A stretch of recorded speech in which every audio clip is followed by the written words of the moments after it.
Hello friends, हमारे channel में आपका स्वागत है। आज हम बनाएंगे काढ़ा। जैसे कि कोरोना वायरस चल रहा है तो आपको काढ़ा पीना चाहिए। तो उसके लिए हमें चाहिए काली मिर्च, लौंग, तुलसी पत्र और गुड़, और हमें दालचीनी भी चाहिए, दालचीनी पाउडर। और गुड़ हमारे लिए बहुत ही लाभदायक होता है, ये बहुत ही फ़ायदेमंद होता है, ये हमारी पाचन क्रिया के लिए भी बहुत अच्छा होता है। यहाँ देख सकते हैं हमने एक छोटी ग्लास से पानी डाल दिया है। आप अपनी मात्रा जितना भी रखना चाहें उसके हिसाब से रख सकते हैं। और इसमें हम दालचीनी पाउडर, और मैं आपको बताना भूल गई कि जो हमने लौंग और काली मिर्च रखा था उसे हमने कूट के डालना है। फिर हमने तुलसी डाली और हमें अब गुड़ डाल देना है। गुड़ डालने के बाद ये पकने लगेगा। इसे हम ऐसे ही 5 मिनट के लिए छोड़ देंगे।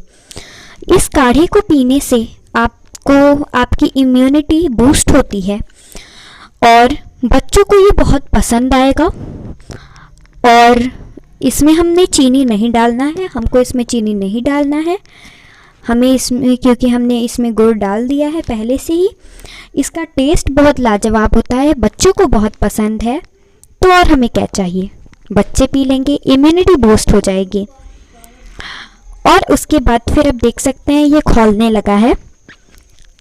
खौलने के बाद ये देख सकते हैं आप, ये बहुत जल्दी पक जाता है, बहुत ही टेस्टी होता है। तो फ्रेंड्स, अब देख सकते हैं आप, अब ये पक चुका है। तो हम इसे अब अपना स्ट्रेनर से छान करके इसकी प्लेटिंग करते हैं। तो अब देख सकते हैं आप, हम इसमें डालेंगे। इसका कलर बहुत ही खिल करके आया है, सुंदर सा। और आप देख सकते हैं ये। अगर आपको ये वीडियो पसंद आए तो लाइक, सब्सक्राइब, शेयर ज़रूर करिएगा स्पेशल किचन को, और हमें अपना फीडबैक कमेंट्स में ज़रूर दीजिए। और आपको कौन सी नेक्स्ट वीडियो किस टॉपिक पे चाहिए वो ज़रूर बताइएगा। धन्यवाद, बाय बाय, राधे राधे, जय श्री कृष्णा।